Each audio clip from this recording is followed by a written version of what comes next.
India's Congress opposition party is holding a special press briefing. Party President Mallikarjun Kharge and leader Rahul Gandhi are speaking at this event. Mr. Gandhi says people of the country have unanimously rejected Prime Minister Narendra Modi. Congress party is leading in more than 90 seats. That's a marked improvement from 52 in the last election in 2019. The opposition India alliance has already exceeded exit poll indications and crossed a 200 mark earlier today.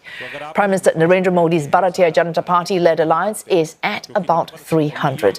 Mr. Modi wanted his alliance to secure 400 seats in parliament, but early counts signal that might not happen. Despite that, the Indian leader is set to win a third term in office, although his victory may be narrower than expected. Let's take a look at that. कल हमारा lines decide करेगा. बड़ी fine line है, तो जो India गठबंधन decide करेगा उस पे हम एक्शन लेंगे.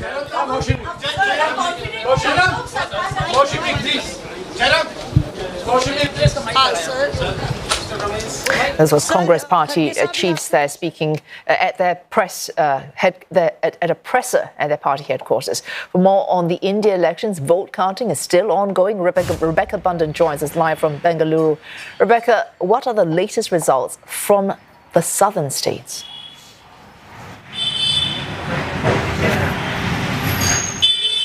Yes, well, it's really looking like the BJP's efforts to make this push into South India and really try and make a breakthrough haven't really paid off, because from the results that we can see so far, it looks like it's a clean sweep for the regional DMK-led alliance in Tamil Nadu, which was one of really the key states in the south that the BJP was trying to actually win a seat in. Back in 2019, the last general election, the party failed to win a single seat, and it looks like that's going to happen again. Despite having its star candidate there, Anna Malai, a former police officer, there were hopes that he might do well, but it's looking like that hasn't really come through. The big surprise in the south, probably at this stage, is Kerala, where it's looking like the BJP is on track to win its first seat in that state in South India.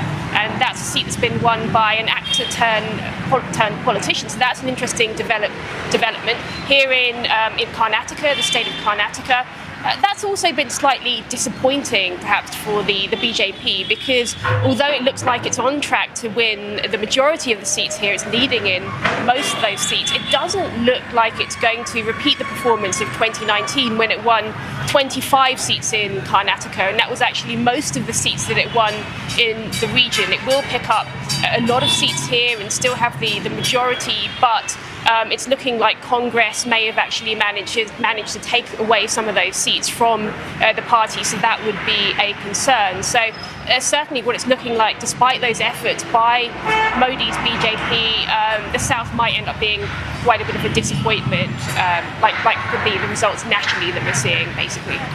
Rebecca, of course, we are going to need quite a few days and a breakdown of this vote to have a clearer idea why the BJP failed to get what it might have wanted in the southern states. But for now, what are you hearing about possible reasons for this, as you say, the push to the southern states, why that effort failed to pay off?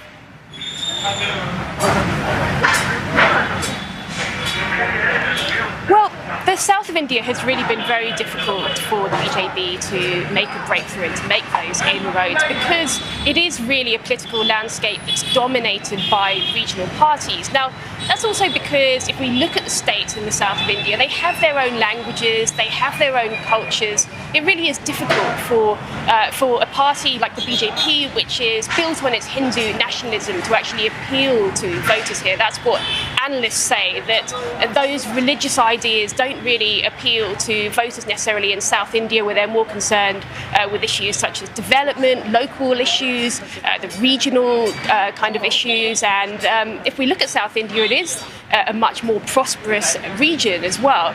The economy is very strong. So that's really going to be a significant factor here, that it's been difficult for the BJP. Also, if we look at Karnataka in particular, where I am, the Congress has actually been in power at a state level for about the past year or so, and they've been giving out generous subsidies, in the form of electricity subsidies, transport subsidies, that have really helped to win over voters as well. So that could actually explain some of the seats that the BJP has actually lost in Karnataka, although the BJP still looks set to actually take the majority of seats here.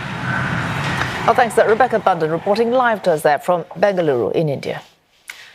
And for more analysis, Rajiva Laxman-Karandika joins us live from Chennai. He is Professor Emeritus at Chennai Mathematical Institute and also Chairman of the National Statistical Commission.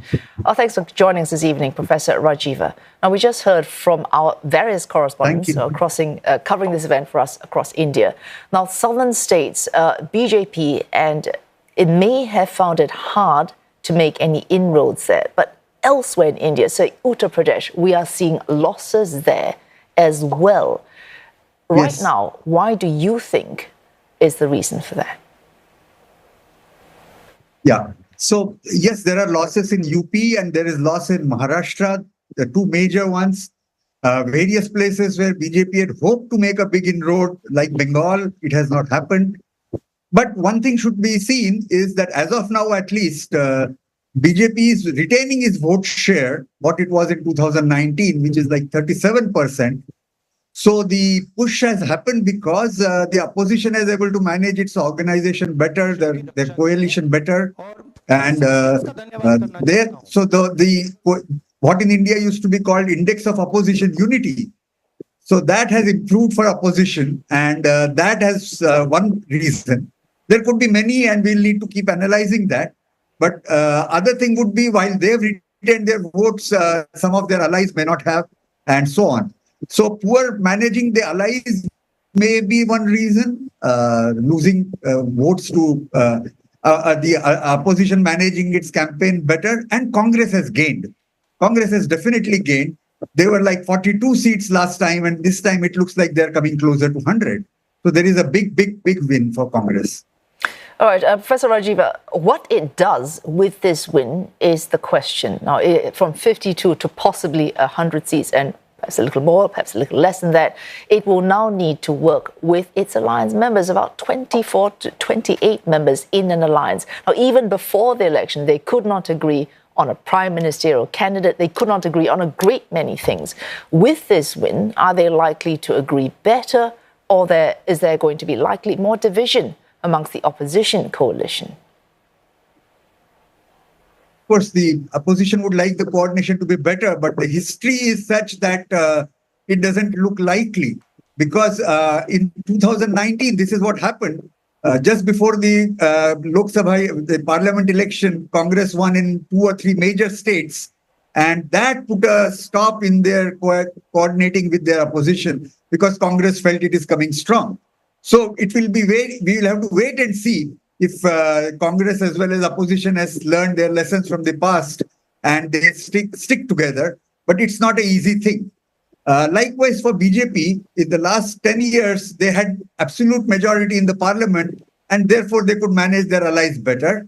Now they will be depending on allies for survival of the government, and we'll have to wait and see how they manage their allies. So both sides, the task is cut now, and let's see how the future evolves on this matter.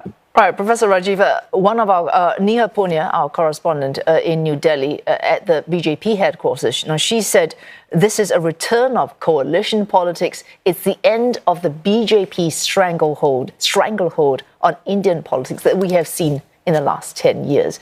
This coalition politics is going to require a different kind of prime minister, or not? Well, different kind means the same prime minister will have to change his way of operation or find a different prime minister. I think the former. I don't see a definite push for any new prime minister. If BJP had won less than 200, then maybe. But they are getting close to 240, so they are about 30 short of parliament, of the absolute majority. So perhaps they will have to adjust their style of functioning. Not quite a different prime minister. That's what I anticipate. Well, I think that was my question. What side of Prime Minister Modi are we likely to see now that we have not seen in the last 10 years when the BJP has had that very clear majority in parliament? Yeah. So when he had clear majority in the parliament, though they were allies, they were like there were very little coordination with allies, and that will have to change. Also, the number of ministers from the non-BJP parties will also have to go up. Last time there was minimal. All major portfolios were given to BJP ministers. That may also change. So we'll have to wait and see how this is managed in the next few days before the dust settles. So I'm sure Mr. Modi will manage how to deal in this new scenario, but he will have to change. What changes he makes, we'll have to wait and see. And we will certainly wait and see and find out. Rajiva Laxman Karandika, Professor Emeritus at Chennai Mathematical Institute and also Chairman of the National Statistical Commission.